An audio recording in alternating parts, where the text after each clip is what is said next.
Ku berbahagia, yakin teguh, Yesus abadi, kepunyaanku. Aku warisnya, ku ditebus, ciptaan baru, Rohul Kudus.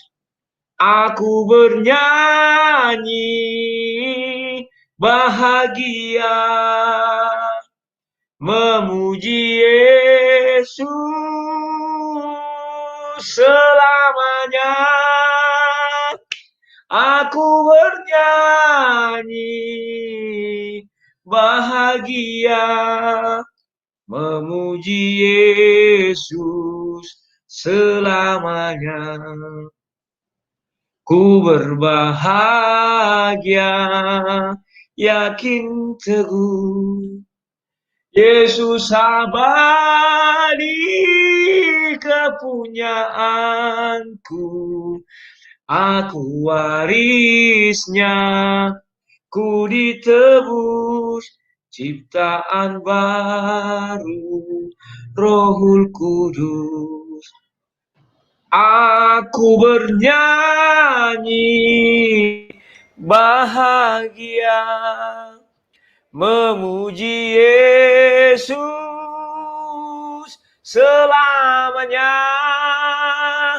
Aku bernyanyi bahagia, memuji Yesus selamanya. Terpujilah Yesus kawan-kawan ya, di seluruh jagat raya ini. Mengapa saya suka memuji Yesus? Karena hanya Yesuslah manusia yang hidup mulia. Yang lain dipermuliakan. Beda kan ya? Yesus hidup mulia. Yang lain dipermuliakan. Bukan karena dia hidup mulia, tidak. Dipermuliakan, ya kan? Bahkan dikatakan berakhlak mulia. Sebenarnya secara manusiawi akhlaknya tidak mulia. Tapi karena dipermuliakan, maka itulah yang terjadi. Orang bobrok, orang brengsek pun bisa jadi mulia. Ya kawan-kawan ya. Satu hari saya pernah mendengarkan sebuah berita di televisi bagaimana seorang yang menikahi anak itu udah 14 tahun. Dikatakan brengsek, dikatakan bejat, dikatakan bajingan. Semua caci maki tertuju kepada dia. Bahkan orang-orang berpikir bagaimana anak masih kecil itu dinikahi. Kan luar biasa kawan. Apalagi kalau dinikah itu anak-anak yang 9 tahun, 7 tahun, 5 tahun, 6 tahun kayak di Palestina kemarin Afghanistan atau Palestina itu ya. Kan itu betapa itu ya kawan-kawan ya. Betapa mengerikan sekali ya. Dan itu zaman sekarang dibilang caci maki semua tertuju kepada dia. Dibilang predator lah, inilah segala macam lah. Ya. Inilah yang dinamakan bukan hidup mulia tetapi dipermuliakan. Beda ya kawan-kawan ya. Kalau Yesus dia hidup mulia. Ya. Kawan-kawan, kemarin kalian sudah melihat debat saya dengan siapa namanya itu ya? Si Eric Molaf Channel ya. Sebenarnya kawan-kawan, debat kami itu bukan itu judulnya, ya kan?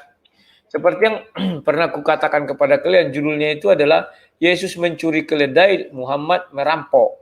Nah, itu. Judul yang mereka berikan kepada saya, ya. Saya terima sanggup ya.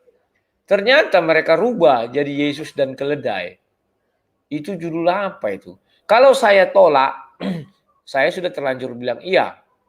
Kalau saya tidak terima, nggak mau saya gini, nanti dibilang pengecut. Dibilang ini dan itu, akhirnya saya terima.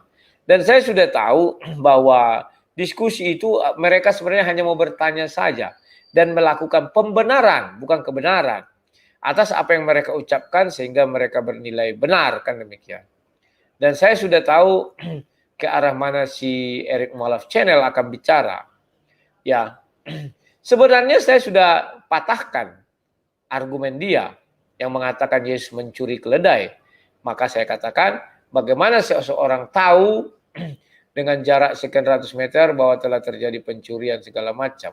Tolong kalian jelaskan. Sorry, aku ada tamu sebentar, 2 orang ibu-ibu.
Kawan-kawan, Sherik Nguyen Love Channel tidak bisa mengembangkan permainannya.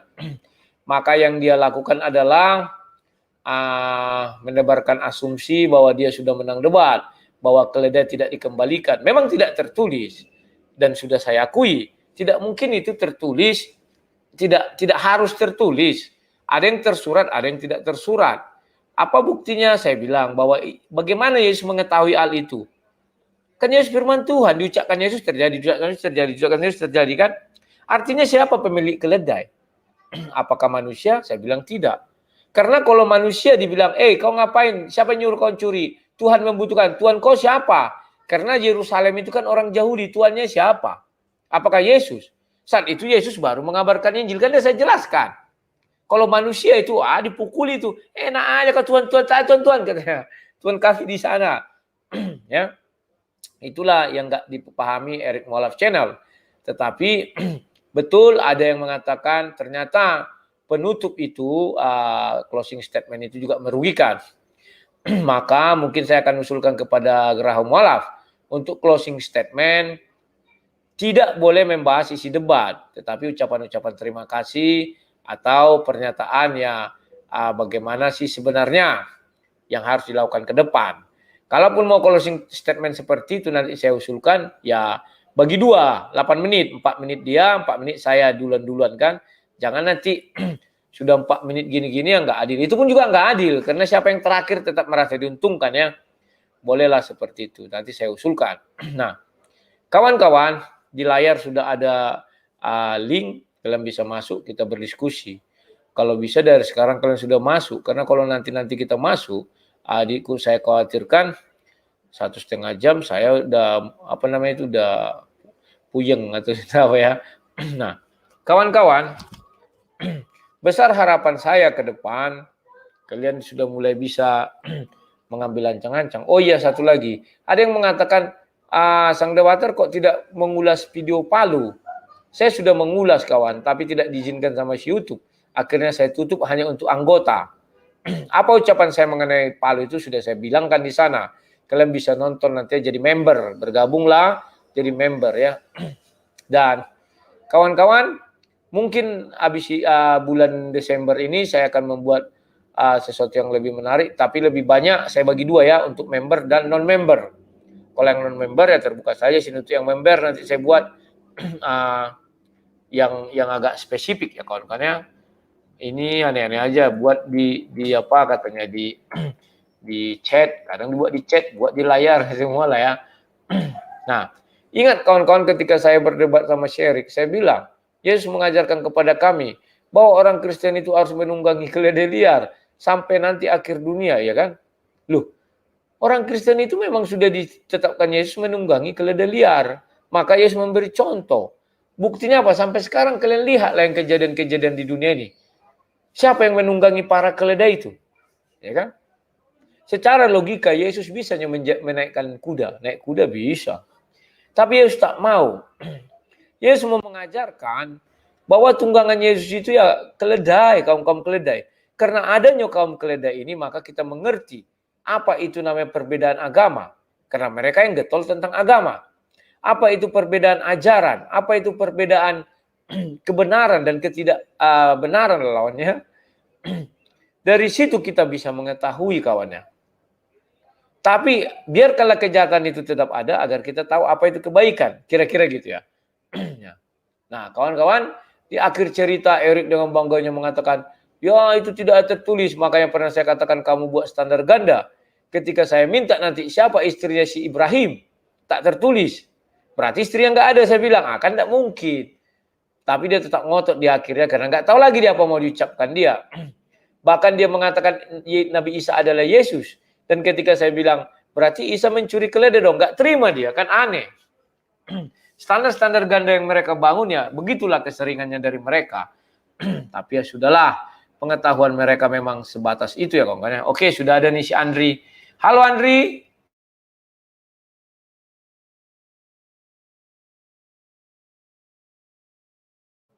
Andri, mic-nya dihidupkan dulu dong. Andri, mic-nya masih mati ya. Ayo Abang Pal, silakan Abang Pal. Halo, shalom Abang. Shalom Bang Halo, Rudi. silakan. Ya, silakan. Ya, iya Bang. Ini pertama nih saya salut dulu nih sama Abang nih, kemarin sama si Erik tuh. Ya. di skakmat dia kemarin. Waktu bahas Musa kan, waktu bahas Isa kan. Gak sadar dia. Apalagi tentang kolor merah. Red color. Red koto. Itu Bang, iya itu dia hindari terus pertanyaan itu Bang. Gak mungkin dia jawab itu. Ya, saya juga menghindari. Saya juga menghindari, nanti saya dibilang menista. Enggak, pas Abang bilang itu kan mukanya udah kebalik tuh. Dia lihat laptop dulu kan mukanya udah kebalik. Waduh, ini kalau saya jawab nih gimana nih? Malu nanti di depan teman-temannya dia. Itu kemarin yang nonton di channelnya dia cuma 20 orang Bang. Saya juga masuk di situ kemarin. Komen aja aku udah, kok sih orang Islam udah pada pintar semua ya, nggak ada yang mau lihat si Erik lagi. Ya. Itu Bang, iya Bang. Lama-lama saya mau lama-lama sasaran kita kan penonton. Lama-lama orang Muslim itu jadi cerdas. Contoh. Iya Bang. Ketika si Erik mengatakan, Nabi saya dihina pencuri kolor warna merah katanya. Masuk akal nggak kalian? Ya kan? Itu bang. Iya bang. Sehingga saya balas dendam. Kan balas dendam dia. Dia melakukan hal yang sama. Tapi tidak diakuinya dia balas dendam. Lihat kan? Mengenai kolor merah. Kemakan sama permainannya sendiri kemarin tuh bang. Ya, iya. Ya bang, ini bang saya mau tanya nih tentang, ini buat nama pengetahuan aja ya bang. Boleh, ini boleh. tentang yang pernah saya dengar nih kan bang. Kisah tentang manusia pertama kan dikisahkan oleh Musa ya bang kalau nggak salah ya. Musa yang nulis di itu kitab, kan. 5 kitab itu Iya ya. bang. Ini kan kemarin teman saya sih pernah curhat. Dia bilang, Val ini kira-kira kalau siapa yang nulis kisahnya orang manusia pertama gitu bang. Terus kan saya bilang, oh itu betul, saya pernah dengar itu Musa katanya. Tapi kan Musa kan jaraknya agak jauh gitu ya bang ya. Kalau langsung Musa lihat sendiri kan nggak mungkin. Pikiran aku juga, oh iya juga ya. Maksudnya saya pernah baca juga kalau Musa, tadi ada yang komen juga teman saya di bawah, dia bilang Musa punya hubungan yang sangat erat dengan Allah kan. Nah, mungkin di situ Musa diceritakan, tapi saya mau dari abang pandangan abang nih gimana kira-kira bang tentang itu? Mengenai Musa itu ntar ya, minum dulu. Iya bang, saya searching juga sih cari tentang itu. Nah, begini. Adalah dikit lah, saya udah menangkap dikit lah dari abang. Ini buat penguatan aja sih bang. Ya, aku jawab ya, tapi ku silent dulu ya. Biar ya. Nah, begini. Adam itu belum tahu baca tulis, kan itulah berarti faktanya. Dia hanya tahu berbicara. Maka tidak mungkin Adam menuliskan kisah dia. Atau anak dia setelahnya juga mungkin karena belum ada baca tulis. Secara tidak langsung di dalam kisah ini Tuhan mau mengatakan bahwa Tuhan berfirman dan langsung ditulis. Artinya si Musa sudah pandai baca tulis. Dan bahwa si Musa dipanggil Tuhan ke Gunung Sinai itu Bukit Horeb juga. Di sana Tuhan berfirman kepada si Musa. Disitulah cerdasnya Musa. Ketika dia bicara dengan Tuhan dia nggak bawa pena kan. Tetapi setelah dia bicara dengan Tuhan, maka Musa bisa menuliskan pembicaraan itu semua, bahkan menjadi kitab.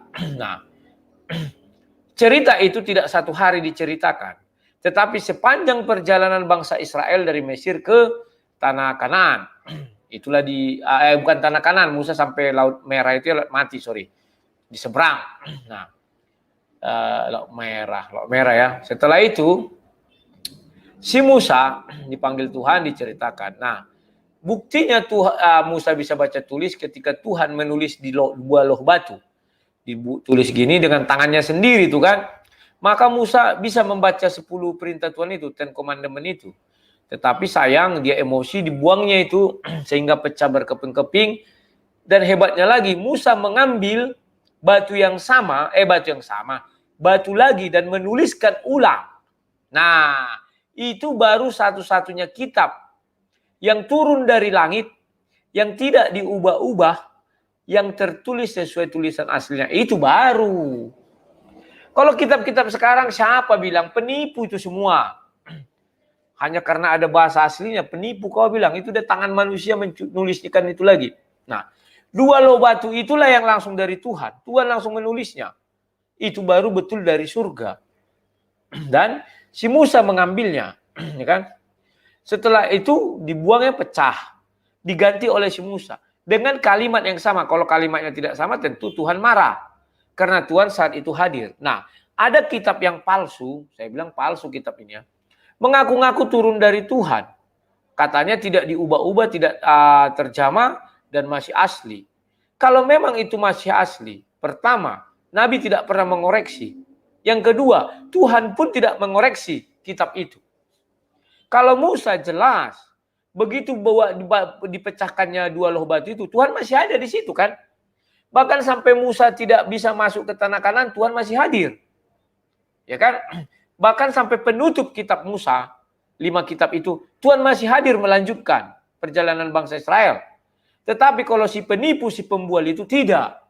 Tuhan tidak ada lagi, bahkan berjumpa mendengar suara Tuhan pun dia tidak pernah untuk semua apa yang dia terima, ya kan?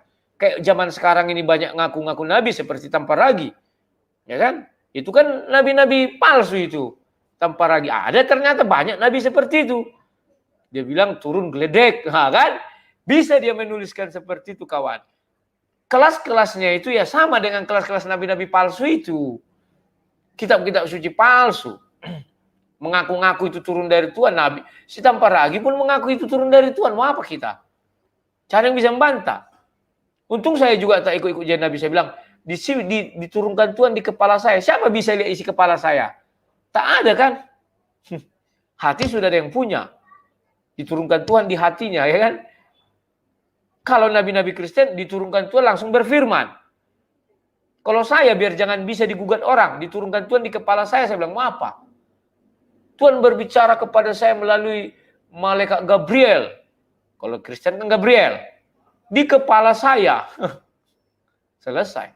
Selesai kalian. Jadi nabi saya. Mau pakai apa kalian nguji? Bisa kalian bongkar isi kepala saya? Bisa kalian baca isi kepala saya? Nggak bisa, kawan. Ya. Tinggal itu yang tersisa untuk kalian menipu dunia ini. Isi kepala. Nggak mungkin Tuhan menurunkan firman di mata saya. Mana bisa. Berapa sih memori mata? Enggak ya? Maka yang terjadi, Tuhan menunjukkan kepada saya. Paling itu lagi ya ditunjukkan gini kan. Kalau ditunjukkan berarti orang pingin tahu. Ada bukti di mana kau ditunjukkan Tuhan. Tapi kalau sudah di kepala, di hati, tak ada yang bisa mengetahui isi hatimu. Tak ada yang bisa mengetahui kepalamu. Ya kan? Jadi kawan, begitulah sekarang yang terjadi di dunia ini. Namun begitu pun kawan-kawan, kenapa kalian bilang nanti kok banyak penggemarnya ya? Ya, sama dengan misalnya maafin ya, tas yang asli dengan tas yang palsu. Mana lebih banyak penggemarnya? Yang palsu dong. Karena yang palsu ini pertama gampangan, murahan. Yang kedua ya gampang didapat dimanapun ada ya. Kalau yang asli kan mahal harganya, susah kita ya. Itulah yang palsu. Ketika pengikutnya banyak, kalian jangan khawatir ya. Namanya palsu, kualitasnya palsu. Nah, nanti kalian tonton di video saya itu mengenai kasus yang di Sulawesi itu, kalian akan tahu. Di situ saya bilang, hanya agama iblis yang mengajarkan membunuh orang yang bukan musuhnya. Karena mereka kan tidak kenal. Kalau musuh saya memusuhi kamu, karena saya kenal kamu dan kamu pernah berbuat sesuatu kejahatan kepada saya. Menurut saya ya, kejahatan itu. Maka saya dendam sama kamu. Maka saya benci kepada kamu. Ini tidak. Kamu tidak pernah melihat saya, tiba-tiba kamu benci kepada saya. Kamu sinting atau bagaimana? Gila kan namanya itu ya. Itulah kawan-kawan ajaran-ajaran setan, agama-agama setan yang begitu.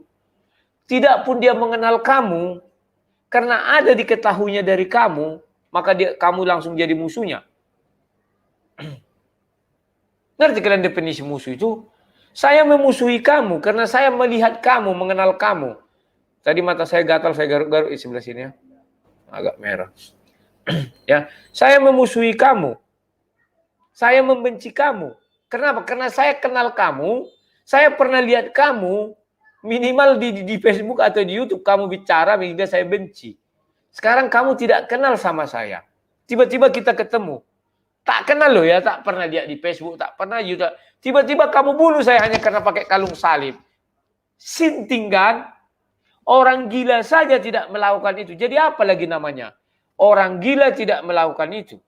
Orang waras tidak melakukan itu. Di atas gila apalagi? Tolong jawab sama saya. Kasih tahu kalian apa ya? Saya pun tidak tahu di atas gila itu apa. Gak tahu saya apa di atas gila, kawan. Coba kalian bantu saya. Saya bisa membunuh kamu karena kamu punya masalah dengan saya. Kecuali saya tabrakan dengan kamu ya di jalan tol. Atau di jalan. Saya memang gak ada urusan dengan kamu. Tiba-tiba kita tabrakan, mati. Ini tidak. Bukan tabrakan. Saya sengaja membunuh kamu. Urusannya apa? Kenal juga tidak. Berarti di kepalamu itu isinya semua. Kayak udang itu kan dibuka isi kepala semua. Makanya otak udang gaya itulah itu. Ya kawan-kawan ya. Tetapi kita bertanya, mengapa itu bisa terjadi? Saya nggak tahu. Saya bahagia, berbangga punya Yesus Kristus. Dia tidak datang membawa agama. Sudah berkali-kali saya katakan, camkan hal ini. Biar kalian memiliki kecintaan kepada Yesus bertubi-tubi. Ya, berkali-kali bertingkat-tingkat. Andai kata Yesus datang ke dunia ini bawa agama, yang pertama diajarkan Yesus adalah kau menyembah Tuhan yang benar. Sehingga orang di luar kau itu penyembah iblis. Artinya kau sudah ditanamkan kebencian, dasar kebencian. Ya, saya tidak bicara agama lain, saya bicara Kristen. Diajarkan Yesus sama saya, "Hai Rudi, agama Kristen inilah aku datang membawa agama Kristen. Inilah agama yang benar yang menuju ke sorga. Karena kalian menyembah Tuhan yang benar. Berarti yang lain menyembah iblis. Maka kau sampaikanlah itu kepada orang lain. Orang lain marah apa enggak? Tersinggung apa enggak? Tersinggung. Kok kau bilang kami menyembah iblis? Mulai ada kebencian kan? Awas kau. Tapi Yesus tidak mengajarkan itu. Yesus datang apa kata Yesus? Kasihilah sesamamu manusia. Kasihilah Tuhan Allahmu. Apakah itu menyangkut kepada agama tertentu? Tidak. Silakan kata Yesus. Maka di Galatia 5 dikatakan kasih buah-buah roh itu. Tidak satu hukum pun menentang hal itu. Luar biasa ajaran Yesus itu kawan. Kalau kau mengasihi, ada hukum nggak menentang itu? Hanya hukum iblis. Kebencian iblis, kau mencintai anak iblis. Kebencian iblis, kau mencintai iblis. Kan demikian. Risih dia kau cintai. Apalagi sampai kau kawini ya. Tidak itu maksudnya. Ya kan? Iblis senang dia kau menyukai dia. Tapi jangan kau cintai aku, kata iblis ya. Ya kawan-kawan ya.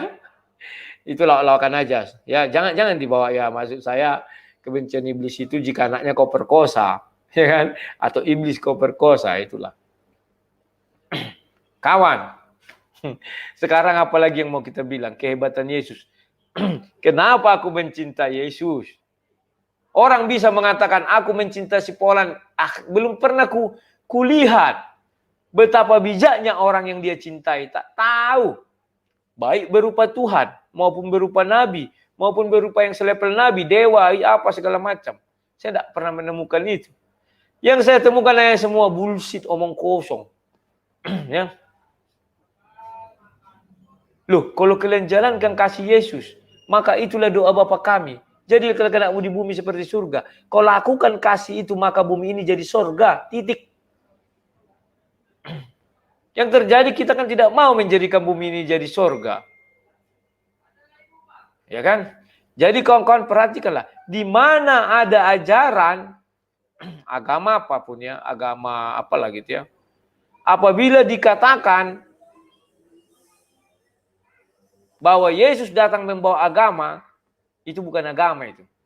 Karena langsung kebencian yang dibuat dasarnya. Yesus bukan bagi semua orang jadinya kan. Hanya bagi agama Kristen. Itulah ubatnya orang Kristen. Apakah kau bisa masuk ke gereja berdoa? Bebas. Apakah harus Kristen masuk gereja? Tidak. Apakah harus orang Kristen yang bisa mengatakan Yesus kepada Yesus Bapa?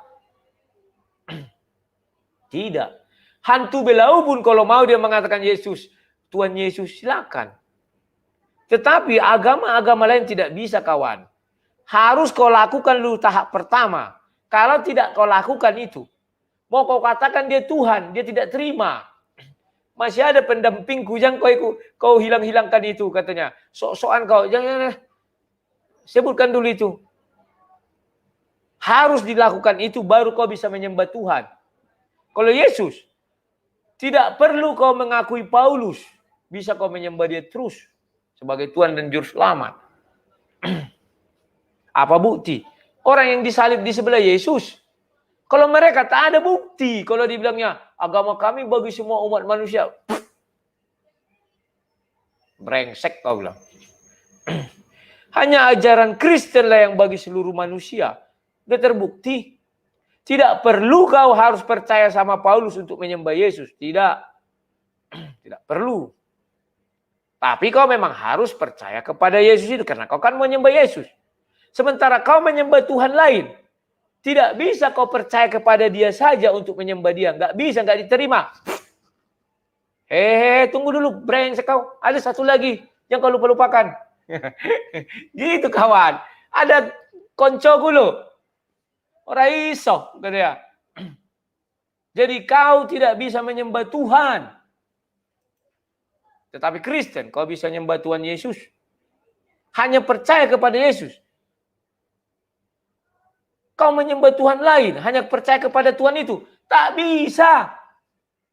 Tidak percaya kalian. Carilah banyak di dunia ini kok selalu tidak bisa langsung menyembah Tuhan itu. Baik agama-agama penyembah berhala. Nggak bisa. Harus kau berhala ini dulu harus kau cintai juga. Baru bisa kau mencintai Tuhannya. Kan itu kawan. Hanya manusia Kristen yang enak. Langsung tuh ke surga. Oke? Sekarang saya buka lagi ronda. Sebenarnya ada banyak tadi yang antri ya. Saya kadang sudah lama tidak bicara, rindu kawan. Memang akhir-akhir ini kawan, saya dirundung, aduh masalah. Setelah saya sudah mulai baikan, anak saya sakit. Sudah 6 hari, 7 hari, tapi sudah mulai baikan juga. Puji Tuhan, saya merasa bersalah kawannya. Anak saya batuk pertama jadi saya takut sekali, menular. Ternyata disusul pilek dan demamnya ada sedikit, tapi 1 hari aja selesai. Ya kawan-kawannya batuk pilek. Tapi saya terus berdoa. Saking saya takutnya kemarin, saya pikir saya juga punya kuasa mengusir setan. Anak saya udah batuk-batuk, enti-entinya kan. Sudah saya kasih obat. Hari pertama, hari kedua gitu.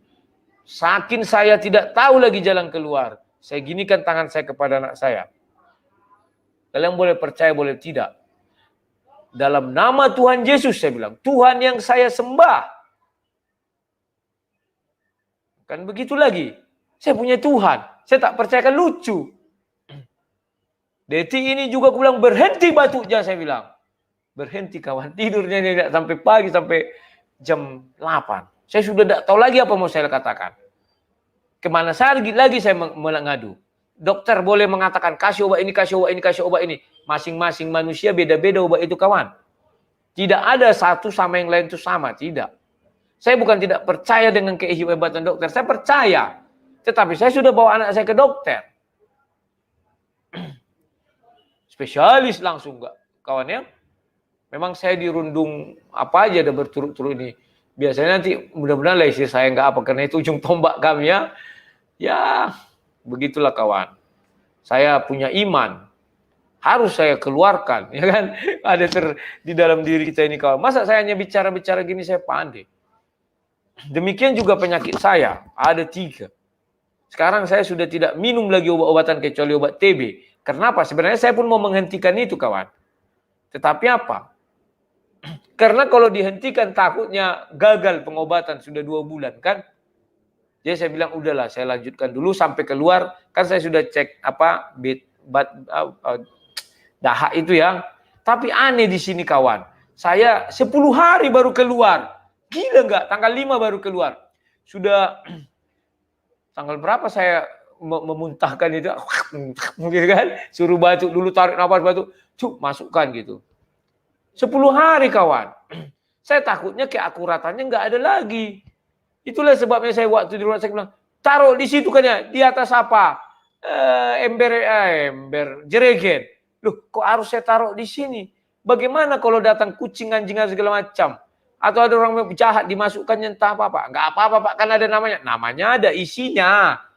Tapi karena saya enggak boleh melawannya, saya taruhkanlah di situ ya. Selesai kawan. Doakan kalian ya kawan, biar kami sehat-sehat selalu ya kawan ya. Saya punya stres sendiri gara-gara penyakit saya itu, takut sama anak saya. Itu ya. Sudah dikasih apa, sekarang saya enggak mau lagi lama-lama dekat anak saya. Selalu pakai masker ya.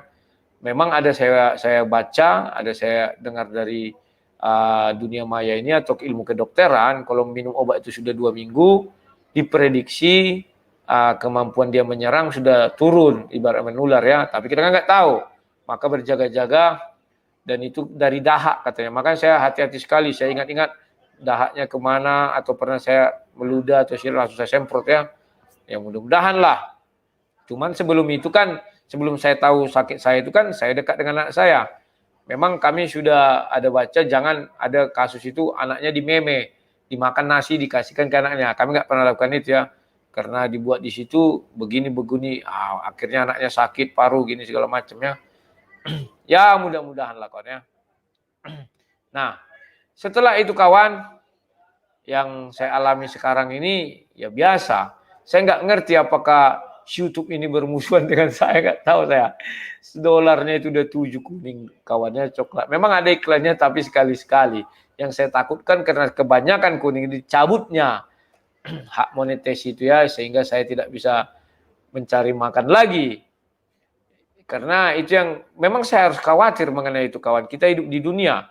Meskipun saya tidak pernah khawatir tentang kehidupan saya, tapi saya khawatir mengenai YouTube itu karena mesin yang mengelola kawan. Ya kawan-kawannya, doakan kalian lah biar bulan Desember ini ada yang berbaik hati kepada saya, diberi saya THR, tunjangan hari Natal. Karena seumur hidup saya tidak pernah dapat THR. Ya kan? Sekalipun tidak pernah. Kenapa? Saya memang nggak kerja di perusahaan ya, tetapi kan kalau orang kan ada aja yang ngasih kan. Saya nggak pernah itu kawan-kawan. Biar saya ingin anak saya ini, apalah saya mau cek juga katanya disuntik di bawah kulit. Kalau dia gembung ya atau apa ya, mudah-mudahan lendak. Tapi saya percaya, saya sudah menyerahkan kepada Tuhan sajalah. Kalau saya karang-karang begini bogono, namanya penyakit tiba-tiba dah ada. Karena iblis kan berkuasa kawan. Dia ingin melemahkan saya. Dari tahun 2008, 2011 saya dilemahkan iblis, tak bisa. Apa yang diserangnya? Ekonomi, saya nggak bisa hancur di bawah iblis. Pernah saya waktu Pekanbaru sudah hancur sehancur-hancurnya, tapi bisa bangkit. Hancur lagi bangkit gitu kan. Iblis tahu dari kasih, cinta kasihlah saya lemah. Diseranglah dari situ.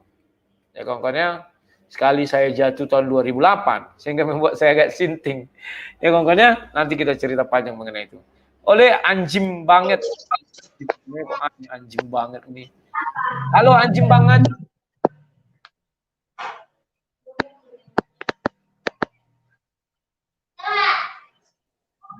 Halo. Oh, Ya, silakan Bu. Pak, itu laki-laki orang bingung. Halo Pak Kejora, silakan. Halo. Ya, silakan Pak, langsung. Oh iya, oke Bang Rudi. Selamat malam. Jadi, halo Bang Rudi. Iya, saya dengar Pak, lanjut. Oh iya, sinyalnya ini kurang bagus ini. Ya, silakan Pak, silakan. Ya, debatnya kemarin itu terakhir sama siapa Bang ya? Siapa lagi yang keren mualaf itu? Erik Mualaf Channel, Erik Mualaf Channel. Iya, ya itu bagus juga tendangannya Bang Rudi itulah. Bilang kamu percaya apa Nabi Isa atau Yesus sama? Dia bilang ya sama. Di balik itu kan maksudnya Bang Rudi itulah ya saya kesimak bahwa licik seperti ular, tulus seperti merpati. Itu yang tidak bisa ditebak itu. Tapi kita ya memang bahasa-bahasa dan logika seperti itu Bang Rudi tidak semua orang dikasih untuk itu. Tidak perlu kita sampaikan bahwa kau menuduh Yesus mencuri keledai, ya kan? Iya. Nama samaran aja Bang Rudi, dia percayai. Kenapa saya katakan nama samaran aja bisa percayai? Tapi toh dia menuduh dia mencuri. Jadi susah mau menyampaikan kepada dia Bang Rudi, artinya susah, pekat betul. Mengklaim dirinya sok pintar, tapi di balik itu memang bodoh betul saya bilang. Maaf kata Bang Rudi kalau saya bilang bodoh lah dia. Jadi memang bodoh, nggak usah minta maaf, memang bodoh. Iya, memang bodoh. Iya. itulah pemahaman sudah luar biasa. Bang Rudi kasih pemahaman yang sangat luar biasa. Bukan narasi, tapi memang itu faktanya bahwa ini semua dari Bible ini yang didapat. Dia tahu baca, tapi dia menganalisa atau menyimak itu nggak bisa dia, Bang Rudi.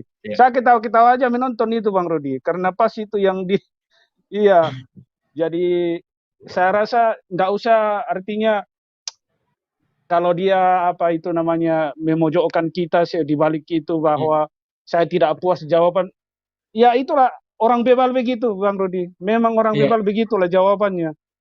Jadi saya mulai dari pelannya Bang Rudi menyampaikan sampai titik closing statement. Memang itu dia seakan-akan ya saya bilang ya enggak apa-apa lah karena memang channel dia kan mungkin cari dana juga. Maaf Pak ini ya memang itu yang dimaksud mereka, tapi ya enggak apa-apa lah Bang Rudi. Pokoknya kalau ada debat mau menantang hajar aja lah dia. Nah, itu aja spot dari saya Bang Rudi. Oke, terima kasih Pak Kejora. Iya, sama-sama Bang Rudi. Selamat malam. Yuk. Jadi kawan-kawan, debat kemarin itu memang kan saya bilang saya mempermalukan dia. Tapi karena orang ini muka tembok kawan, tidak mengerti dia sudah dipermalukan. Ya kan? Pertama saya katakan, bisa nggak kamu buktikan Yesus mencuri? Bagaimana Yesus mengetahui di gerbang itu ditambahkan keledai? Apa katanya? Yesus kan pernah ke situ umur 12 tahun. Padahal sudah saya jelaskan. Sebelum dia menjawab kan sudah saya jelaskan karena saya tahu arah kemana dia bicara. Umur 12 tahun Yesus pernah ke situ. Dan sekarang umur 30 tahun, artinya ada 18 tahun. Apakah keledai itu umurnya sampai berapa puluh tahun? Ya kan 18 tahun mungkin tambah umur dari kecil sampai agak dewasa. Besar itu kan berarti katakanlah 19 tahun. Masa dia tidak mengerti dan apakah itu ditambah terus di situ? Kan tidak. Jadi dia bilang, ya umur 12 tahun dan umur 30 tahun Yesus juga ke sana. Buktinya dibaptis di Sungai Yordan. Orang Yerusalem datang ke Sungai Yordan. Kan goblok. Memang datang ke Sungai Yordan bukan berarti Yesus sudah pernah masuk ke Yerusalem. Dia baru mau akan menuju ke Yerusalem. Kan demikian, ya kan? Setelah dewasa ekornya. Nah, setelah itu saya tanya, apakah Yesus sama dengan Nabi saya? Sebab saya nggak tahu lagi apa mau saya tanya. Saya tanya mengenai kolor merah yang dia permasalahkan, dia nggak bisa jawab. Apa yang membuat kamu yakin bahwa nabimu tidak mengambil kolor merah itu, tidak mencuri celana dalam merah? Tidak bisa dijawab. Harusnya kalau dia cerdas, hanya dia bilang, wah itu hanya berakhlak mulia, gitu aja. Harusnya kalau dia punya jawaban yang bagus, ini loh buktinya mereka mengambil ayat hadisnya hadis ini. Karena dia sudah baca, katanya sudah tonton. Aku nggak nonton itu, hanya lihat judul. Ya kan? Ini terdapat di hadis ini, diuraikan dia. Hadis ini pertama adalah hadis doif, bukan hadis sahih. Kalau hadis sahih, ini derajatnya ini. Kan gitu menjelaskannya. Dan menurut ulama ini, dan menurut kitab suci ini, ayat sekian dikatakan demikian. Ya kan? Misalnya nih, bahwa tidak penyuka kolor atau apalah gitu kan. Kan selesai. Atau buta warna yang bisa jadi yang menulis itu menuliskan merah padahal hijau atau biru. Kan misalnya. Atau bilangnya kan ini buktinya tidak ada di kan gitu cara ini enggak bisa dijelaskan dia. Hanya jelaskan per 1 menit langsung lari ke Bible. 1 menit lari ke Bible.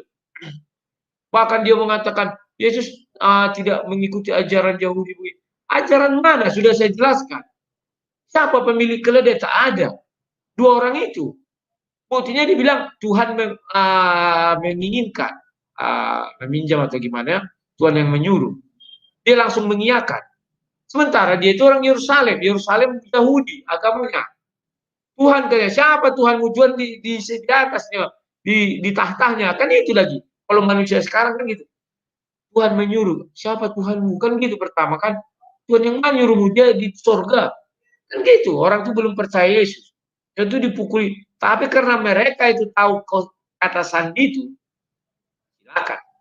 Siapa yang tahu kata sandi itu? Sementara Yesus belum mengucapkan ke sana. Hanya diucapkan di sini. Memang pernah Yesus di sana mengucapkan itu? Kan belum, karena Yesus belum ke Yerusalem. Saya bilang malaikat. Dan dia bilang, mana bisa manusia jadi malaikat? Malaikat jadi manusia bisa. di tempat dia juga gitu kan, ketika Jibril menemu Maryam kan menjadi manusia dia. Tapi sudah saya jelaskan memang nggak bebal, ya kita bisa apa, nggak usah dipaksa-paksa. Saya ketawa-ketawa aja kan. Makanya saya bilang terakhir itu, tolong kamu setiap bicara kasih ayatnya lah dari kitab suci, nggak bisa. Oke, Dono silakan. Dono silakan. Malam Bang. Yuk, malam. udah nonton lah kemarin. Cuman ya itu biasa sama seperti yang kemarin-kemarin. Aneh pakai logat Betawi ya. Nggak apa-apa ya. Kali aja pendengar yang kemarin tuh yang masih penasaran ada nih. Ya intinya ini sih Bang, apa sih? Emang sasarannya abang kan emang udah berkali-kali dia nggak nyadar sasarannya itu sebetulnya audiens gitu. Iya, Kalau dia mikirnya dia kagak bener-bener buka. Bisa jadi di antara saya lihat kemarin ada berapa ribu ya, 2.000 apa yang nonton, lupa saya tuh. Ya. Kan ada yang juga pengen tahu, kali aja kan dia jelasin ada yang mau terpikat dengan atau terpikat, dia harus benar-benar oh ini loh salah, benar kata abang, harus dijelasin benar-benar tuh dari ayatnya masing-masing. Dia nggak sadar itu, jadi kelihatan. Contoh nih gampangnya yang kemarin kasus masih kekeh aja masalah maling. Contohnya aneh diposisiin yang jadi orang yang nungguin tuh keledai ya. Terus gua ngasih ke dia tuh kan, gua ngasih keledainya, gua kagak marah. Terus ada orang nyolong, terus nanya kagak nyolong, gua yang ngasih kok gitu kan, kasarnya begitu kan, logikanya nggak main gitu. Taruhlah gue posisinya yang dianggap abang malaikat atau yang dianggap dia orang gitu ya. Lah gue ngasih, masa maling dari mana? Itu logika awam aja. Di sini aja tadi saya lihat udah mau 200 ya pendengar nih yang sekarang nih. Kali aja ada yang kemarin maling dari mana, kenapa kekehnya di maling. Lain kalau gua yang posisinya nunggu itu gua marah. Nah baru dari situ orang itu marah dan menimpuk siapa muridnya yang disuruh gitu. Misalnya gitu kan. Aneh. Tapi ya itulah keuntungannya kita membuka ayat-ayat ya, audiens itu sasarannya. Itu terbukti setelah internet ini mulai ada. Yang berita itu Jazira Bang, Jazira Arab itu tiap tahun di daerah Timur Tengah tiap hari 16.000 dibaptis, ya kan? Kalau emang itu 16.000 dibaptis ya gara-gara internet ini. Ternyata kayak dalam kotak kita diam, terus begitu ada internet apa segala macam kayak abang lah, apologet ini kebuka plek. Oh gini ternyata, kok gini gitu kan.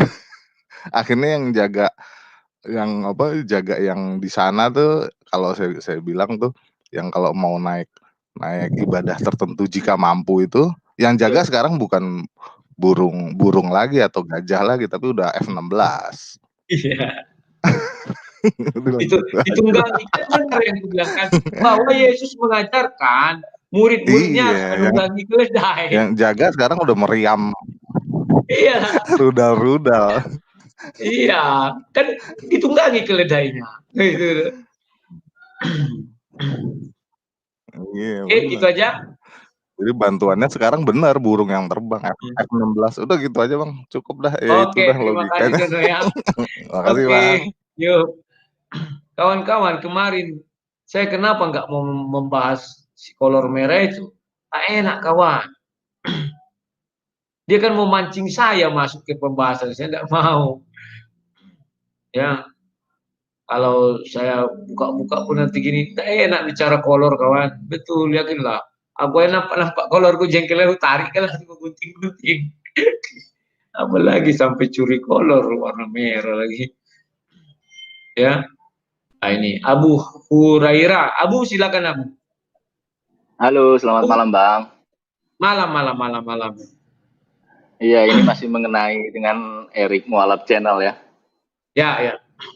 Iya, itu lucu juga itu Bang. Dari awal pernyataannya dia sudah bilang dia nggak percaya kalau Yesus mencuri keledai. Kan aneh. Terus itu yang dijadikan topiknya. Iya. Aneh, itu sudah menghancurkan ini dia sendiri di waktu pembukaan statementnya dia.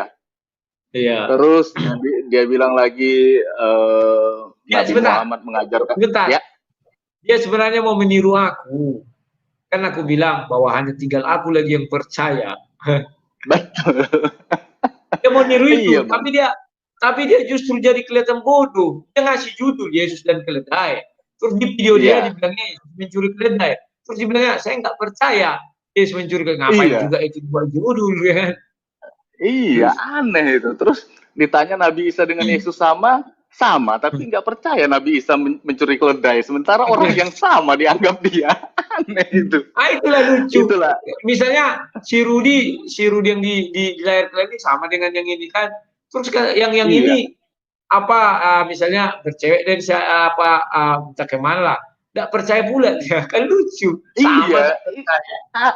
Aneh itu. Terus dia bilang Allahnya itu mengajarkan lebih detail cara mencabut bulu hidung, cara cebok, cara mencabut bulu, mencukur bulu ketiak. Kan aneh. Tuhan mengajarkan itu untuk apa? Nggak ada ini, nggak ada fungsinya. Anak kecil sudah bisa cukur bulu hidung, Bang.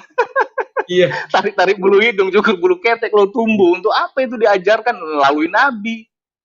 Kan aneh itu, Bang. Yang Jadi lucunya ya, cebok. Masa cebok aja orang nggak tahu.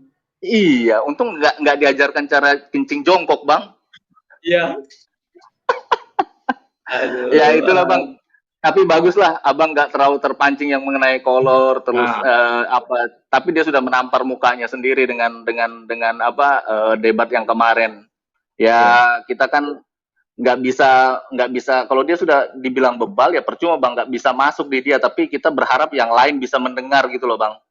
Ya. Itu aja kan. Itulah penginjilannya. Oke lah, Bang, kalau kayak gitu. Sehat terus ya, Bang ya. Yo, Yes. makasih. Yo. Jadi kawan, bebalnya Syerik itu dari mana? Nabi saya dihina-hina. Itulah sebabnya saya melakukan hal itu katanya. Terus di belakang dia, saya nggak ada balas dendam katanya. Nah, kan itu balas dendam namanya itu. Ya kan? Dituduh Nabi saya mencuri kolor merah katanya. Aku udah mau ketawa terpingkal-pingkal kawan kan. Jadi saya bilang, saya nggak pernah mendengar itu di hadis atau manapun. Memang saya pernah lihat judul itu, ya kan? Saya nggak tahu. Kalau kita tertawa, kawan, dosa. Kalau ada apa itu mit itu di sini pun ngeri, kawan. Bisa kepala, bisa dari badan. Ya daripada dosa kita ketawa, ya saya bilang, memang saya nggak tahu cerita itu. Itulah sebabnya saya berdebat, tak mau mengenai itu. Memang selalu saya kitab suci. Kalau itu kan nanti dibilang orang, ya siapa yang mendengar, siapa ya? Banyak kali pertanyaan tidak jelas. Oke. Sekarang di Halo deh, silakan. Halo, salam Bang. Salam. Iya, selamat malam Bang. Halo, iya, halo. emang menarik. Ya, iya, kemarin emang agak lucu-lucuan juga itu. Si siapa Erik ya? Erik. Iya, terkesan udah halu deh, emosi lagi dia. Emosinya perengas-perengas aja. Kasih tahu nanti kalau ketemu lagi sama dia Bang. Kau kalau mau cari makan, sini gua ajari. Nah, gua ajari yang benar supaya cari makan ku enak di sana gitu. Rata-rata mereka ke sana kan saling makan. Cuma kan caranya kan yang saya kurang pas nih, maksudnya bukan saya nggak suka Bang ya. Kurang pas. Itu kan saudara kita juga. Muslim juga kan saudara kita. Maksudnya kasih tahu lah pengetahuan, jangan dibodoh-bodohi terus. Rupanya kalau kau dari agama ini Kristen terus pindah ke sana, terus bisa bodoh-bodoh orang sana, bukan tambah pandai tapi tambah bodoh. Nah, repotnya kan masyarakat kita memang kurang terbuka ya. Jadi sepertinya agak gimana gitu kalau mendengar orang mualaf itu wah, senang sekali gitu. Nah, tipe kayak emang model-modelnya kayak itulah, kayak Erik, kayak Nandar gitu lah. Udah tahu dia bohong malah ditunjuk-tunjukin kalau saya bodoh Bang di depan Bang, nggak mau saya bilang bodoh. Pintar saya Bang gitu. Masa dikasih tahu apa sama pancingan diterimanya? Sama enggak katanya? Sama. Ketampar sendiri mukanya di depan. Halo? Putus. Halo. 1, 2, 3. Mungkin jaringannya kawan-kawannya Halo Joni, silakan John. Mic-nya Malam Bang, dihidupkan. Malam, silakan. malam Bang. Ya. Bang, mau ngasih tahu Bang, itu yang abang kan hobi hepeng gitu ya, masalah YouTube warna kuning itu Bang. Ya, Coba tanya sama si layar teologi. Kalau nggak salah beberapa hari yang lalu dia ada cerita Bang, bagaimana supaya nggak kuning itu Bang.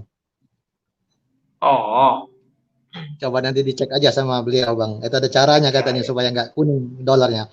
Terus yang kedua Bang, waktu debat sama Aristo itu saya dengar Abang tidak menjawab yang dia tanya Bang ya, yang tentang perbedaan dari Injil Lukas, Markus atau apalah, saya nggak begitu perhatikan juga. Aristo. Yang intinya ya Aristo, yang sebelum si Erik ya. Intinya dia bertanya, dia bertanya ada semacam kontradiksi atau perbedaan tentang kelahiran Yesus kan. Dan Abang tidak menjawab Sudah. itu maksud yang Itu kan sudah ku jawab. Dia bilang di Injil Matius atau agak lupa ya, itu kan dibilang Herodes. Di Injil Lukas dibilang bukan Bang, bukan itu Bang. Maaf Bang, bukan itu. Yang dia tanyakan itu kesannya itu ada yang mengatakan berapa itu 6 Masehi, ada yang 3 Masehi, saya nggak begitu hafal Bang ya. Herodes katanya hidup di tahun 4 Masehi. Raja Kaisar Agustus di tahun sekian-sekian, kan itu yang ditanya ya. Dan Herodes setelah mati penggantinya kan ada Herodes lagi. Kan sudah dibuat mati, ada lagi. Jadi saya bilang, kamu harus bisa bedakan raja dan kaisar. Itu Kaisar Agustus. Kaisar membawahi beberapa raja. Herodes itu raja, artinya Herodes di bawah kekuasaan Kaisar Agustus. Atau Yahudi di bawah kekuasaan Romawi. Kan udah jelas itu. Jadi dia tidak bisa membedakan antara raja dan kaisar. Baik Bang, nanti coba aku putar ulang lagi. Terus yang ketiga Bang, mungkin nggak apa-apa. Yang ketiga ini Bang, mungkin Abang punya opini Bang ya mengenai apa namanya ini yang bukan yang radikal ini Bang ya. Yang radikal suka ngomong penggal kepala itu Bang ya. Maksud saya bagaimana? Yang lari dari rumah sakit. Ya. Jadi maksud saya Bang, seperti Sinandar atau Aristo ini ya, kalau dia memang di garis yang lurus atau memang pernyataan yang menggal kepala itu tidak benar menurut mereka, harusnya ya cobalah mereka bersuara seperti ada beberapa yang saya pernah dengar itu seperti kasusnya Ahmadiyah itu kan Bang. Ahmadiyah itu kan dikatakan begini oleh mereka, silakan kau menggunakan Injil itu segala macam, maksudnya kitab mereka itu, tapi kau jangan pakai nama agama kami, terserah kau sebutlah agama Amin kayak agama siapa. Nah maksud saya, kalau yang penggal kepala ini memang tidak benar Bang, ya cobalah mereka suarakan. Nah itu bukan kami banget gitu loh, itu kita usir saja yang kayak begitu kan. Nah maksud saya coba bersuara kalau memang itu tidak benar, tapi kalau mereka diam-diam saja yang garis lurus ini Bang, ya kita anggap ya sama saja dengan mereka, atau mungkin mereka punya pemikiran, selama nggak mengganggu kami, emang gua pikirin gitu kan? Ya, karena sesama pengagum kolor merah itu. Saya nggak tahu itu Bang. Mungkin Abang punya pandangan sendiri lah Bang. Itu aja Bang. Makasih Bang. Yo, terima kasih John ya. Mungkin ada yang terlewat Johnny dengar, nanti diulas saja. Saya kalau bicara itu lengkap, tapi memang orang itu bebal, lupa dia apanya, dibilangnya saya nggak menjawab. Sama dengan kayak Sherik, wah Rudi tak menjawab gini-gini, siapa bilang nggak menjawab? Video masih ada, diputar ulang aja. Dan saya katakan memang tidak dikasih tahu bahwa kemudian Yesus mengantar kembali ke ledeng, ada itu saya bilang. Tapi kesamaan mereka yang mungkin sama-sama pecinta kolor merah. Nanti kita buat partai kolor merah aja lah. Oleh Banyu, silakan Banyu. Air, silakan Air. Halo Bang, selamat malam. Malam. Silakan. Ya Bang, udah lama aku lihat channel Abang ini. Udah ada hampir setahun ini. Baru ini masuk ikut komen sama Abang ini. Ya. Mengenai Erik Channel Bang, dia itu merasa dia tukang dongeng itu Bang. Dia mendongeng-dongeng aja dia. Jadi dia nggak tahu apa yang dibilang dia gitu Bang. asal dongeng nyebut, asal ngomong-ngomong aja gitu, tanpa melihat ayatnya gitu Bang. Dan dia sok-sokan lagi sosok berbahasa Sunda dia Bang. Ya dia Sunda, orang Sunda. Nggak tahu orang Sunda atau orang apa, mungkin karena tinggal di sana kan. Bandung. Jadi iya karena di sana jadi di Bandung, jadi dia sok-sokan dia. Itu aja sih Bang. Ya kalau orang dia tukang dongeng gitu kan. Ya, makasih lah Bang ya. Terima kasih Baju ya. Ya turun temurun kan pendongeng ya kan, dari Big Boss pendongeng, jadi anggota pun pendongeng ya kan. Ami Co, Bang nanti jangan langsung upload live lu. Kalau nggak langsung upload live berarti ini nggak live, ini kan sudah live. Nah sudah langsung dikasih apanya, biar nggak dolar kuning, dicek dulu baru upload biasa biar aman. Kemarin aku debat dengan si Erik, dengan satu lagi dengan si apa sama namanya itu yang satu lagi dia si Aristo, itu hanya dolar kuning sampai 2 jam, setelah itu langsung hijau ya. Saya nggak tahu asal live seperti ini, saya nggak diizinkan, dia nggak ngerti. Tapi kalau di bawah 30 menit ya langsung hijau. Tapi kalau misalnya tentang apa namanya itu, tentang corona terus tentang Palu, dia nggak mau ya. Ya sudahlah, biarkan saja lah, apa mau kita bilang ya. Mungkin sudah itulah dulu yang terbaik pada hari ini. Sekarang kita lanjut si Bayu seputar iman. Halo seputar iman. Yahubu. Salam Pak. Yahubu. Salam. Silakan lanjut. Oh. Iya Bang, saya mau ngucap terima kasih dulu Bang. Sekarang subscribe saya udah 300 lebih Bang. Oke, mantap. Lanjut.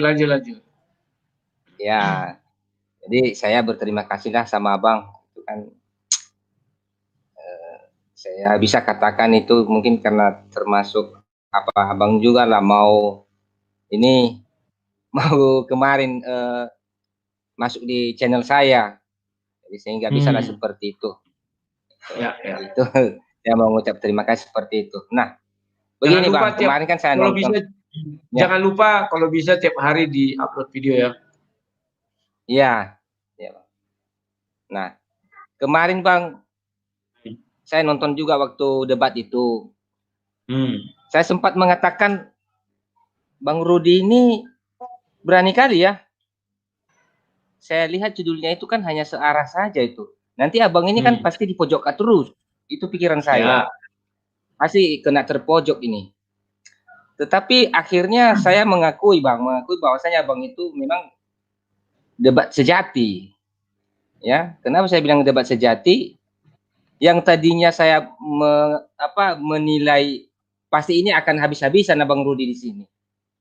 Karena menurut saya nggak ada jalan keluar. Karena itu hanya menerima serangan saja. Abang nggak bisa menyerang menurut saya. Tapi ternyata di luar dugaan saya. Jempol, aku jempol sekali sama abang waktu kemarin itu. Luar biasa saya bilang. Luar biasa. Jadi sampai jempolnya karena kolor merah atau kenapa? Silakan.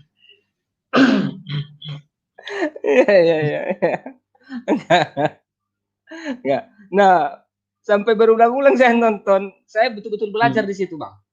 Betul, saya betul-betul belajar strateginya itu seperti apa kok bisa yang tadi saya berpikir ini akan habis total, bahkan terbalik arahnya. Sampai nggak bisa kayak anak SD kulihat siapa itu. Cuma gini-gini kali aja nggak tahu. Nggak bisa, menurut saya nggak bisa lagi berkata-kata aja itu. Cuman hanya sok aja.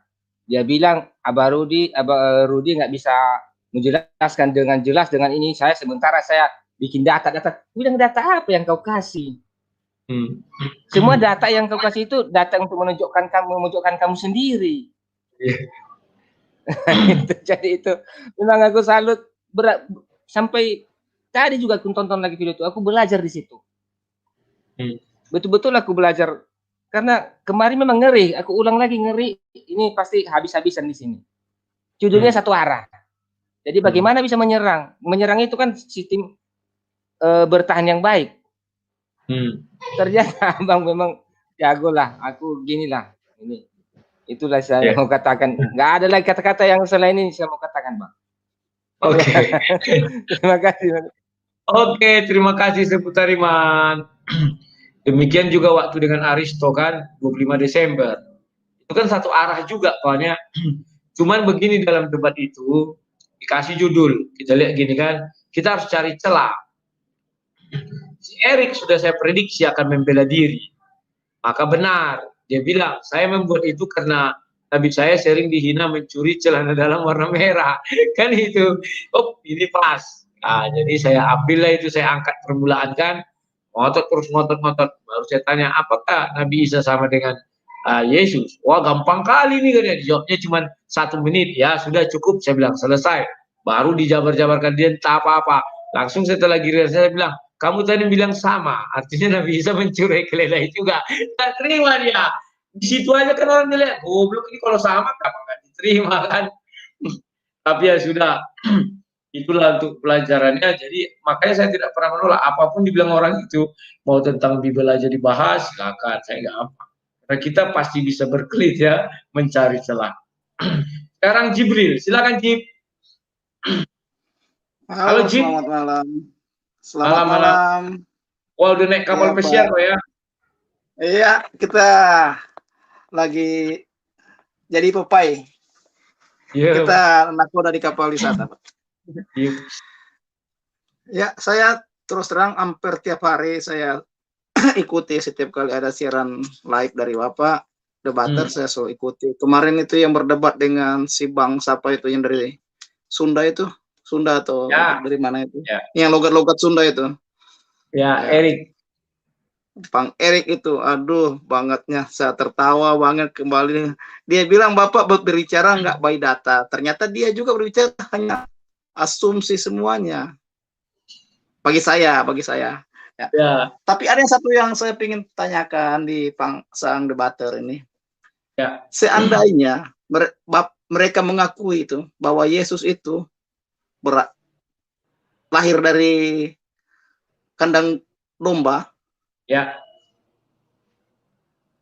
Apakah kan Pak pernah bilang bahwa Isa yang ada di Al-Quran mereka itu tidak sama dengan Yesus yang ada, karena perbedaan dari yang sering Pak bilang itu mereka kan lahir, masalah kelahirannya di sana lahir di bawah pohon kurma, tapi di Alkitab lahir di kebun kandang domba lah, gitu. Ya. Seandainya pengakuan yang Bapak katakan itu mereka akui, tanggapan Bapak bagaimana? Apakah Isa yang ada di Al-Quran itu berarti Yesus yang ada di Al-Injil? Tolong. Kalau itu sampai mereka akui ya, berarti mereka sudah jadi kafir. Berarti mereka mengakui Yesus jadi Tuhan dong. Jadi kafir. Gitu ya. Ya, tapi anehnya mereka tetap menginginkan bahwa Yesus itu adalah Nabi Isa. Kan lucu. Kenapa nggak mau berdiri sendiri? Nabi Isa. Kenapa? Karena mereka tidak punya akses nanti ke dalam Bible. Kan itu jalan mereka untuk akses ke dalam Bible itu. Tetapi mereka dikasih akses malah ngobong-ngobong. Kan lucu. Iyalah. Baru kedua itu Pak, dengan adanya kejadian-kejadian kemarin yang barusan berlalu ini, kejadian di Sigi, Sulawesi Tengah ini, aku bukan mau mengiring, tapi dengan adanya kejadian-kejadian itu, seperti yang saya dengar kemarin dari sang apologet juga, bahwa selama masih adanya Al-Quran, masih adanya kejadian itu akan... Stop dulu. Itu nggak usah kita bahas ke situ dulu. Ya. Oh iya. Oke, ya, jadi apa lain? Nah, jadi gini. Kejadian kita alihkan ya, teroris. Nah, masalah teroris ya. Nggak bisa bahas itu, bisa nggak? Ini kan teroris. Nggak usah. Bisa nggak? Nggak usah. itu sangat sensitif. Takutku dirimu nggak bisa menguasai diri, ngomongnya jadi kemana-mana. Oke ya, gitu aja dulu Jibril ya.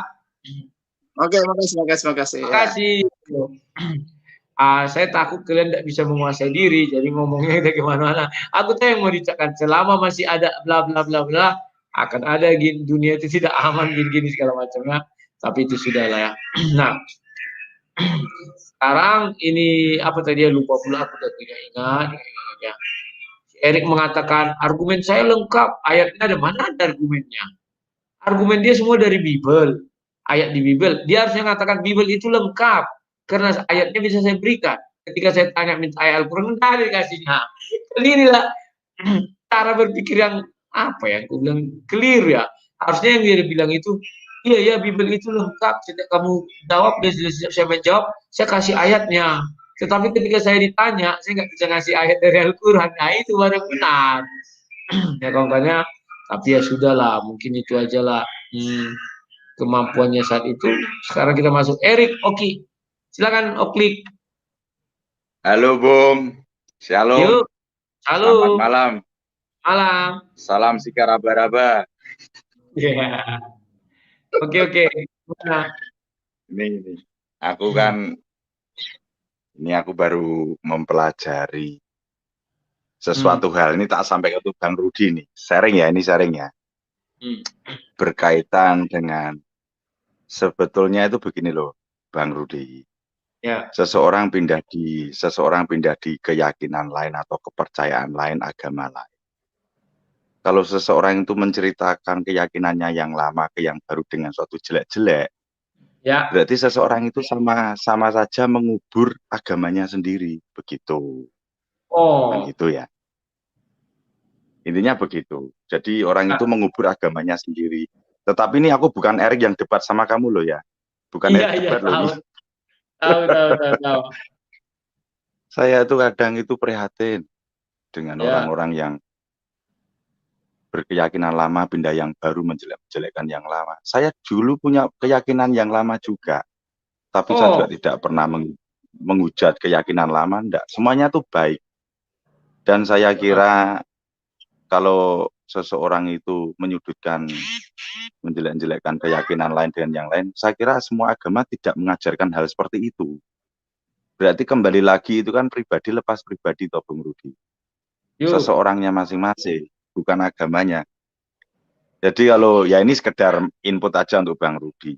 Kalau Bang Rudi menanggapi seseorang dengan debat-debat dengan ayat, mohon maaf Bang, buang-buang waktunya jenengan, buang waktu, buang energi. Ya. Nggak usah diladeni. Ya. Nggak usah diladeni.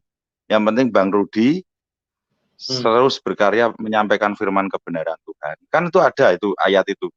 Untuk saling bertoleransi ibaratnya kayak gandum dan ilalang. Di situ kan. Iya. Di situ murid bertanya, Tuhan kalau lalangnya saya jabut gimana? Kalau kamu jabut nanti hancur semua. Biarin dia tumbuh bersama-sama. Nanti akhirnya akan diadili Tuhan sendiri. Mana yang gandum, mana yang ilalang. Begitu loh Bung Rudi. Ya memang dibuat seperti ini memang sama beliaunya yang atas. Kalau nggak seperti ini kan kita juga tidak ada kekuatan keimanan akan Sang Pencipta, nama di atas segala. Memang saya lihat debatin jenengan, saya enggak akan komentar di debat itu. Cuma saya diam aja, ketawa tapi dalam hati aja lah. Ada yang tuh geli, saya tuh geli gitu. Ngapain gitu loh. Orang-orang menjelanjutkan agama lah. Iya. Ini sekedar sharing aja Bung Rudi. Sebetulnya aku mau ngangkat karo sampean pengen ngobrol gitu. Ngobrol ya. Lagi kan wis ngobrol. Lah yo. Tak anteni ket mau kok enggak live sampean gitu. Kok jebule telat aku live. Paham ya bahasa Jawa, paham ya Bung Rudi ya? Paham ya? Ngerti. Wong bojoku wong Jawa.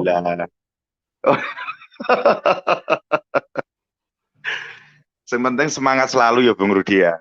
Semangat selalu. Ya, oke. Nggak usah terlalu dibuang energi sampean eman-eman. Buang energi sampean untuk mewartakan kasih. Oke.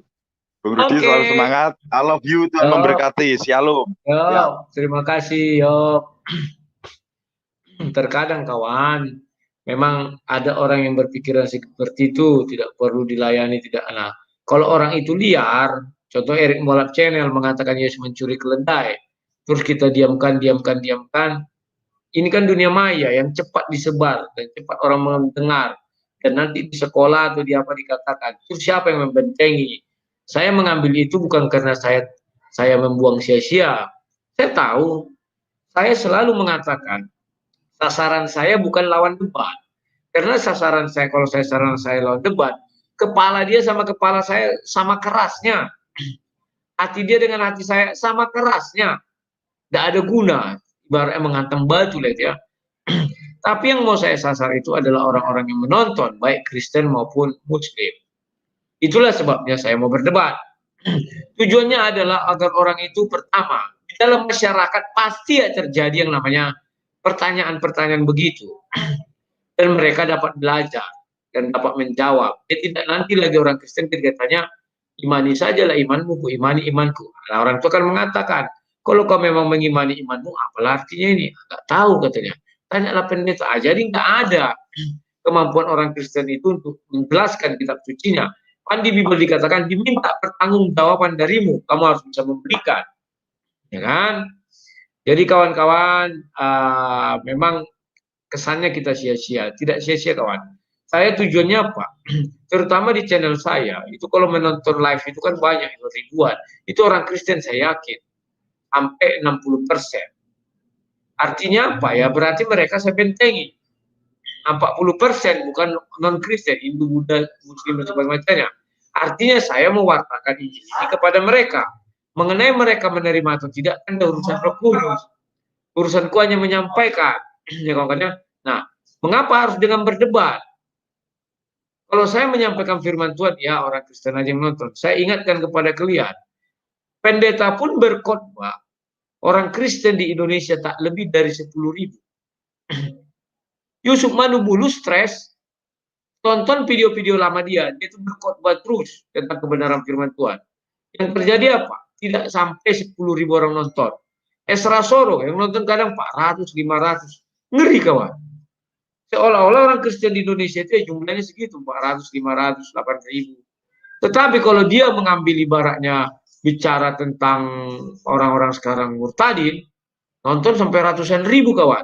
Seolah-olah orang Kristen itu ada ratusan ribu, bahkan ada yang sampai jutaan ketika Esra Soro dan Mel Atok membahas Ustaz Somad mengenai salib, hinaan dia itu ya. Seolah-olah orang Kristen itu banyak kalau ada menghina Kristen. Masuk akal saya kan. Saya bersyukur ketika saya bicara firman Tuhan 10.000 lebih orang ada menonton ya, meskipun 1 hari 2 hari ya. Memang lebih banyak kalau saya misalnya bicara berdebat. Ngeri kawan. Bukan saya tidak mau tiap hari bicara tentang firman Tuhan, memang saya juga bicara firman Tuhan. Ketika saya berdebat dan siaran, kamu bicara firman Tuhan itu. Bahkan saya jelaskan. Lebih gampang saya menjelaskan dan orang mengerti karena ada pertanyaan, ada sanggahan di situ. Kalau nggak percaya nanti kalian buktikan. Ambil Bible, baca kitab Kejadian. Mungkin sampai ayat 10 kalian sudah ngantuk atau bosan. Tetapi kalau kalian bertanya, 1 jam pun saya menjelaskan, kalian tidak akan ngantuk. Dan kalian akan membuka Bible itu terus kalian tulis. Besok aku tanya, saya sudah membuktikan itu, bukan hanya ngomong kosong, itu fakta. Ketika saya dulu memuridkan orang, ada sini nama daerah Kulit, ibaratnya pinggiran kota. Saya tidak mau khotbah. Khotbah mereka bosan. Dan memang terbukti. Saya rubah khotbah menjadi pengajaran. Yang dulunya orang itu setiap datang ke KKA, kalau GSJ kan KKA namanya, hanya paling 5-10 orang. Begitu saya rubah menjadi tanya jawab, berubah menjadi pengajaran, 1 hari bisa 32 orang datang. Yang dulu mereka hanya seremonial 1 jam, 1,5 jam. Setelah itu saya bertanya jawab, kami masuk jam 8, keluar jam 1 subuh pernah. Yang hadir 32 orang, sakit ingin tahunya mereka, lupa waktu. Maka kami yang dulu belajar hari Selasa, kami pindahkan malam Minggu. Tujuannya apa? Biar mereka punya kegiatan positif. Bahkan itulah sampai subuh, karena besok biar tidak kerja kan, jadi mereka enak. Jadi kawan-kawan, pahamilah apa yang saya lakukan. Saya ini bukan dari bagian dari struktur organisasi gereja, bukan. Pendebat seperti saya adalah sampah bagi kekristenan. Kalau nggak percaya, kalau apa-apa terjadi pada saya, tak satu pun gereja akan mendukung saya. Semua lepas tangan. Karena itu tidak masuk di dalam kekristenan bagi mereka. Tetapi mereka lupa, murid-murid Yesus selalu berdebat. Bahkan Yesus berdebat. Kemanapun Yesus pergi, asal ada orang ahli Taurat, ya kan? Ada Farisi, pasti berdebat. Tidak ada itu kata sepakat. Ya, paham kalian ya? Jadi pahami kalian lah Dan pekerjaan yang saya lakukan ini adalah pekerjaan yang sangat-sangat berbahaya.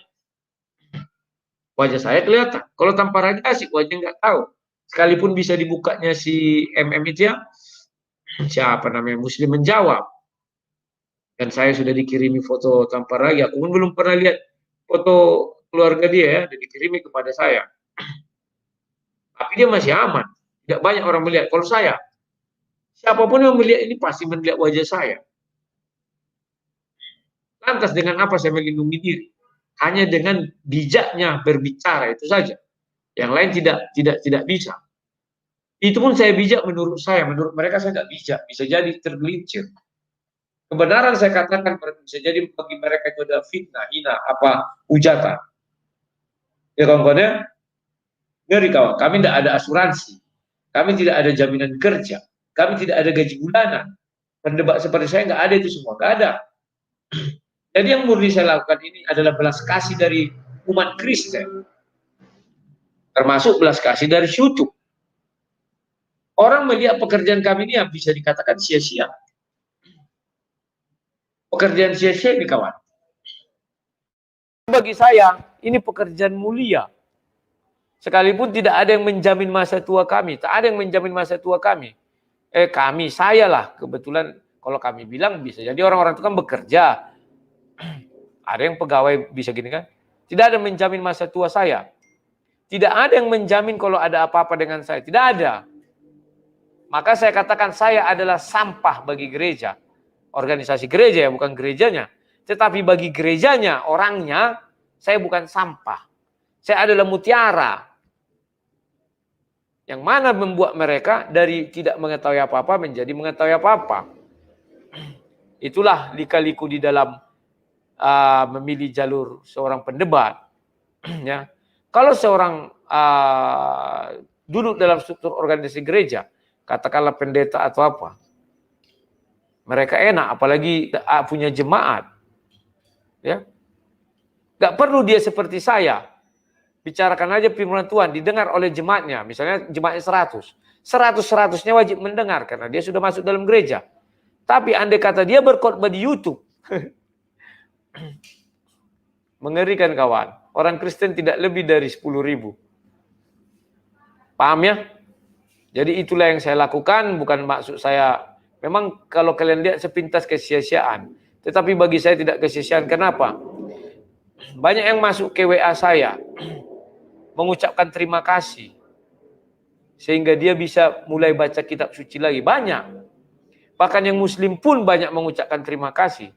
Sehingga dia tahu apa yang terjadi. Tidak seperti yang dia dengar katanya.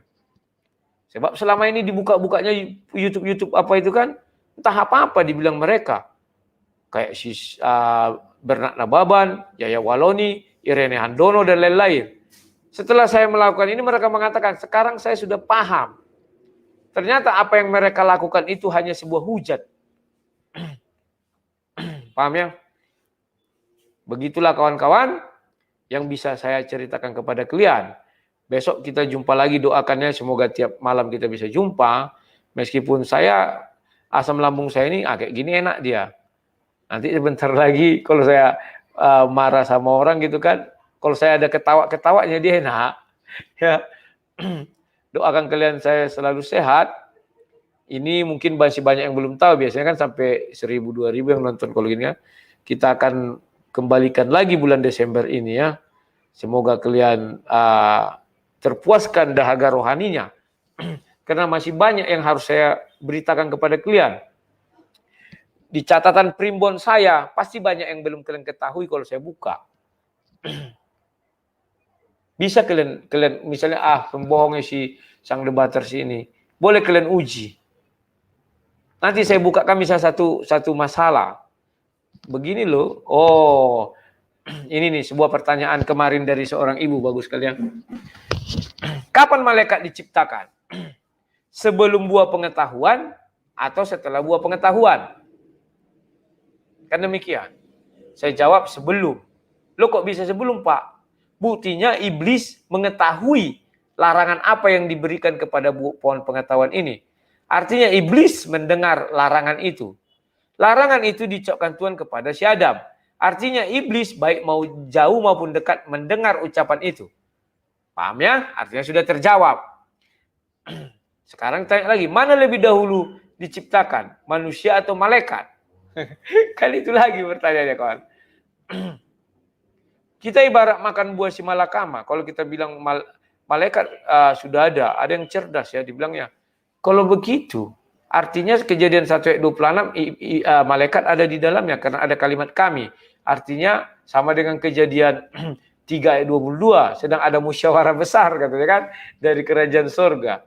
Jadi saya jawab, kalau kamu bilang itu musyawarah besar, di situ adalah kami, di situ adalah malaikat. Apa yang dari malaikat yang diambil oleh iblis? Oleh manusia.